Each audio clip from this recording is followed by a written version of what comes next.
January 17, 1943, 27,000 feet above Nazi-occupied Europe.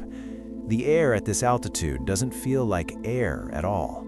It burns the lungs, freezes the blood inside your veins, turns your breath into ice crystals that hang suspended in the cramped fuselage like suspended time itself. Inside the belly of a B-17 Flying Fortress, Staff Sergeant Louis Zamperini crouches behind his gun position, scanning the pale winter sky through plexiglass, already spiderwebbed with frost. The metal around him groans and shudders with each gust of wind. Below, the patchwork earth of Germany stretches to infinity. Fields, forests, and factories that feed the Nazi war machine.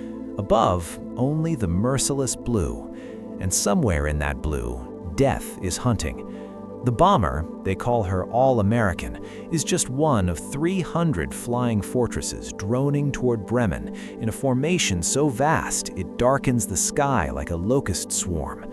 Each aircraft carries 10 young men, most barely old enough to vote, and enough high-explosive ordnance to level a city block. The mission is simple in theory. Reach the target, drop the bombs, come home. But over the Reich, nothing is ever simple. Every minute in this frozen hell is a negotiation with fate, and the Luftwaffe always demands payment. The first fighters appear as dots on the horizon, growing larger with terrifying speed. Messerschmitt Bf 109s, their yellow noses cutting through the sky like wasps. The radio crackles to life with urgent voices, but the words are drowned out by the sudden thunder of 50 caliber machine guns. The entire formation erupts in fire and smoke. Tracer rounds streak past in neon ribbons. The smell of cordite and hot metal fills the cabin. This is the moment every airman dreads and expects in equal measure, the moment when the sky becomes a killing field. All-American shudders as cannon shells tear through her aluminum skin. One engine coughs black smoke, then another. The intercom explodes with damage reports from every station. Ball turret gunner hit, waist gunner bleeding, oxygen system compromised. But the pilot, a 23-year-old kid from Iowa named Kendrick R Bragg, keeps the yoke steady, keeps the formation tight, keeps flying toward Bremen because that's what you do. That's what they all do. The American bomber doctrine is written in blood and faith. You press on, no matter what. You complete the mission. You bring your crew home, or you die trying. But what happened next aboard All-American would defy every known law of aerodynamics, every calculation of structural integrity, every reasonable expectation of survival. What happened next would become legend. In the winter of 1943, the United States Army Air Forces faced a crisis of confidence. The strategic bombing campaign against Nazi Germany, the grand theory that precision daylight bombing could destroy the enemy's industrial capacity and break their will to fight, was hemorrhaging aircraft and crew at an unsustainable rate. For every successful mission, the toll was staggering. On some raids, losses exceeded 20%.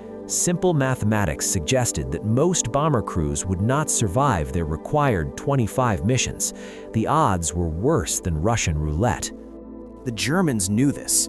Their propaganda broadcasts mocked the American bombers as flying coffins, promising that every fortress that crossed the Reich's borders would be torn from the sky. And they had the means to back up those promises. The Luftwaffe fighter forces were experienced, aggressive, and equipped with aircraft specifically designed for one purpose: killing bombers. The FW-190, the Bf-109, the twin-engine Bf-110 with its devastating cannon armament. These weren't defensive interceptors, they were offensive destroyers, and their pilots were hunters who measured success in flames and falling debris. But the Americans had made a calculated bet. They believed in the B-17's design philosophy: rugged construction, multiple redundant systems, heavy defensive armament, and the ability to absorb punishment that would shred lesser aircraft. They called it a flying fortress, not as marketing hyperbole, but as engineering doctrine. The Boeing designers had anticipated battle damage. They had planned for catastrophic failures. They had built an aircraft that could, theoretically, continue flying even when it should be structurally impossible. All-American was about to test that theory beyond its absolute limits. The collision happened in an instant, the kind of instant that expands in memory to fill hours, but in reality occupies less than a heartbeat. A German Messerschmitt Bf 109, either disabled by defensive fire or deliberately attempting a ramming attack, plunged through the bomber formation at terminal velocity. It struck All-American from above and behind, its propeller chewing through the rear fuselage like a circular saw through balsa wood. The impact was apocalyptic. Metal screamed. Rivets exploded like shrapnel. The entire tail section sheared away, held to the rest of the aircraft by nothing more than a few twisted stringers, and the sheer stubborn refusal of aluminum to completely separate. Inside the fuselage, the world became chaos. The tail gunner's position simply ceased to exist, replaced by a gaping void through which the frozen sky poured in. The radio operator was thrown against the bulkhead so hard he left a dent in the metal. Equipment tore free from its mountings and tumbled backward into space. The noise, the roar of wind and engines and screaming metal, was so overwhelming that thought itself became impossible. And then, impossibly, the bomber kept flying. Lieutenant Bragg fought the controls with every ounce of strength in his body. The aircraft wanted to roll, to spin, to die. The tail section, still attached by that miraculous thread of metal, whipped back and forth like a flag in a hurricane, creating drag and instability that should have been immediately fatal. The control cables to the elevator and rudder were severed. By every rule of aviation, All-American should have entered an unrecoverable dive and impacted the German countryside at 500 miles per hour. But Bragg discovered something extraordinary. By manipulating engine power, throttling up the outboard engines, pulling back the inboards, using raw thrust to create yaw and pitch, he could maintain something approximating controlled flight. It wasn't graceful, it wasn't pretty, but it was possible. The Fortress was flying not through aerodynamics, but through pure American mechanical muscle. The German pilots who witnessed the collision broke off their attack. They simply watched, stunned, as the mortally wounded bomber continued on toward Bremen. This was beyond their experience, beyond their training. Aircraft didn't survive that kind of damage. Aircraft didn't keep flying when their spines were broken. Yet there it was, defying gravity and reason, a testament to engineering philosophy they couldn't comprehend. The Americans had built their bombers to fight and survive. The Germans had witnessed propaganda about American industrial might, American excess, American waste, but seeing it, watching an aircraft that should be wreckage somehow still airborne, was a revelation that transcended propaganda.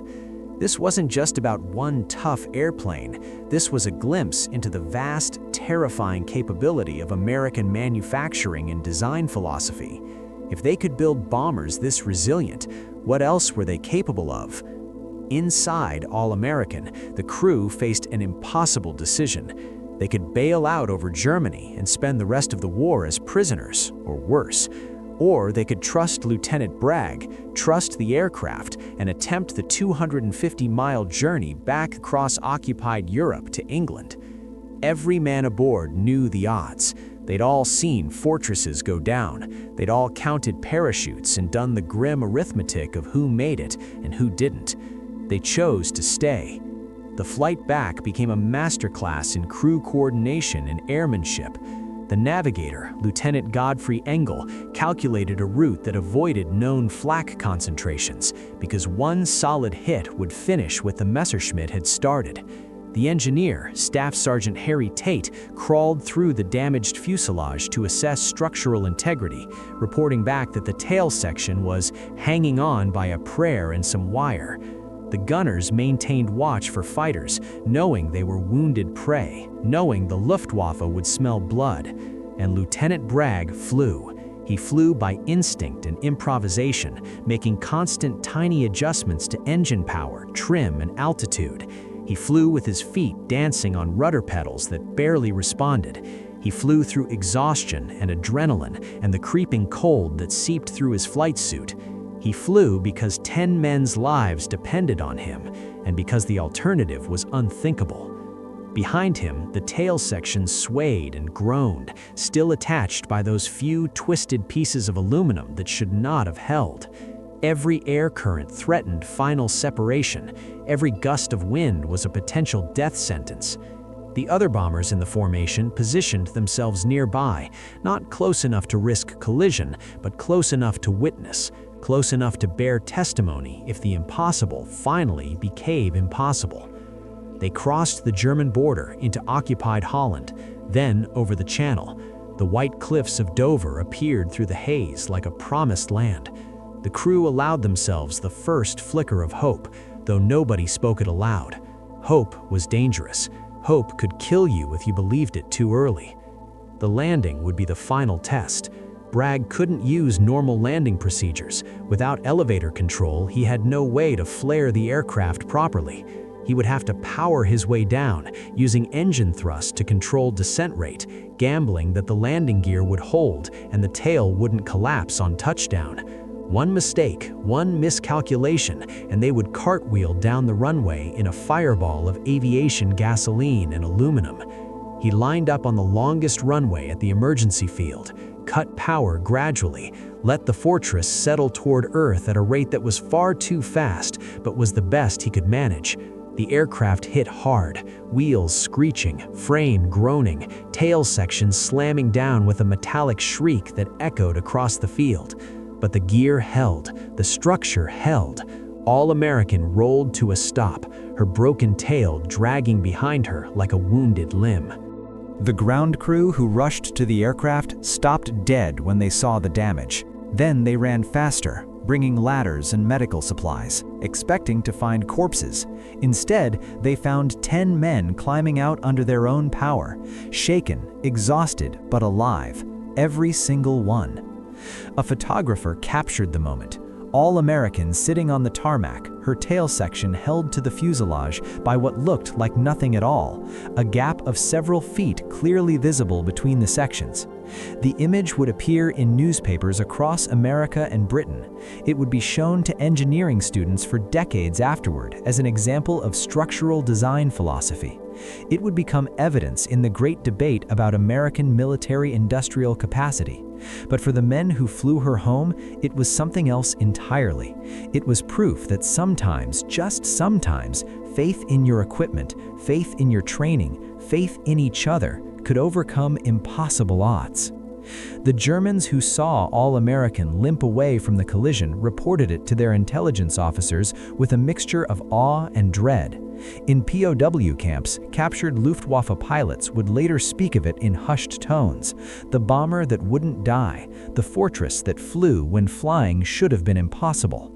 It became part of the psychological landscape of the air war, a story that spread through word of mouth and intelligence reports. Because All American wasn't an isolated miracle, she was emblematic of a design philosophy that pervaded American aviation. The B-17 had earned its Flying Fortress nickname through countless examples of catastrophic damage survived. Bombers returned to base with engines torn off, with entire sections of wing missing, with nose cones blown away, with casualties aboard but still flying. The Germans had nothing comparable.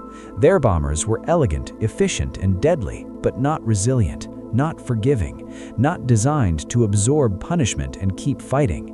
This was the hidden cost of American industrial abundance that the Axis powers had miscalculated. Germany and Japan had built their air forces around the assumption of qualitative superiority, better pilots, better tactics, better aircraft performance. But America had built around quantitative resilience and redundancy. Their bombers could be damaged and repaired. Their crews could be rotated and replaced. Their factories could produce aircraft faster than the enemy could destroy them. And crucially, their design philosophy assumed battle damage from the blueprint stage. When a German pilot damaged a B-17 and watched it keep flying, he wasn't just facing one tough aircraft, he was facing the reality of American industrial capacity, the understanding that for every fortress he shot down, 3 more would take its place, that the bombers he damaged would be repaired and returned, that the war of attrition was one Germany could not win. All-American became a symbol of this truth. She represented not just engineering excellence, but the fundamental difference in how America approached war. Where the Axis powers built for elegance and efficiency, America built for resilience and overwhelming force. Where German industry crafted each aircraft with precision, American industry mass-produced them with redundant safety margins. It was the difference between a sword and a sledgehammer. And in total war, the sledgehammer wins. The physical aircraft, what remained of her, was too damaged for repair. After documentation and study, All-American was scrapped, her aluminum recycled into new bombers. But her story survived. It was written into training manuals as an example of what to do when catastrophic damage occurs. It was taught to new pilots as proof that the B-17 could survive things that seemed unsurvivable. It became legend, but legend based in documented, photographed, undeniable fact. Lieutenant Bragg and his crew were awarded medals for their airmanship and courage. They completed their tour of duty and returned home to America, where they tried, like millions of other veterans, to reconcile the men they had been with the men they had become. The tail gunner's position had been empty during the collision, the regular gunner having swapped positions that day by chance. That random decision meant one man lived who might have died, one more example of the arbitrary mathematics of survival in combat. But the lesson of All-American extended far beyond one crew, one mission, one damaged aircraft. It represented a fundamental truth about American military philosophy in the Second World War, that technological superiority isn't just about performance specifications or theoretical capability. It's about resilience under fire. It's about designing systems that work when everything goes wrong. It's about building enough margin for error that the impossible merely becomes improbable. The Germans had built the Messerschmitt Bf 109 to be a superlative fighter, light, agile, deadly in the hands of an experienced pilot. But it was fragile. A few well-placed rounds could cripple it. The Japanese Zero was even more extreme, a masterpiece of lightweight design that could outmaneuver anything in the sky, but burst into flames at the first hit because it lacked self-sealing fuel tanks and armor protection. Both aircraft represented a philosophy that prioritized performance over survivability, assuming qualitative superiority would be enough. America took the opposite approach. The B-17 was heavier than it needed to be. It carried more defensive armament than theoretically required. It had redundant systems, armored positions, and structural strength margins that added weight and reduced performance. On paper, this seemed like poor design. In combat, it meant survival. The symbolic weight of that broken tail section, hanging by twisted metal, impossibly still attached, echoes through the history of the air war. It appears in mission briefings as proof that crews should never give up. It appears in engineering textbooks as an example of failure modes and structural redundancy. It appears in propaganda photographs as evidence of American resilience and technical superiority. But perhaps its deepest meaning is more subtle. All-American represented the triumph of design philosophy over immediate circumstance. The aircraft had been damaged in a way that should have been instantly fatal, but because American engineers had anticipated catastrophic damage, had planned for failures, had built redundancy into every system, had overbuilt the structure beyond theoretical requirements, the aircraft survived long enough for crew skill and determination to matter. This was the pattern repeated thousands of times across the Allied air campaign. Bombers returned from missions that should have killed everyone aboard. Crews survived because American industry had given them aircraft with margins for error, with the mechanical resilience to absorb punishment, with the structural integrity to stay airborne when all logic said they should fall. The Axis powers saw this and understood, too late, that they had miscalculated the nature of modern industrial warfare. Victory wouldn't go to the side with the most elegant aircraft or the most skilled pilots. Victory would go to the side that could sustain losses, repair damage, replace casualties, and continue fighting. Victory would go to the side that built resilience into every bolt and rivet. On that frozen January day in 1943, when All-American landed with her tail section hanging by threads, she proved a truth that would echo through the rest of the war. American bombers could survive the unsurvivable. American crews could fly the unflyable. American industry could build aircraft that defied death itself.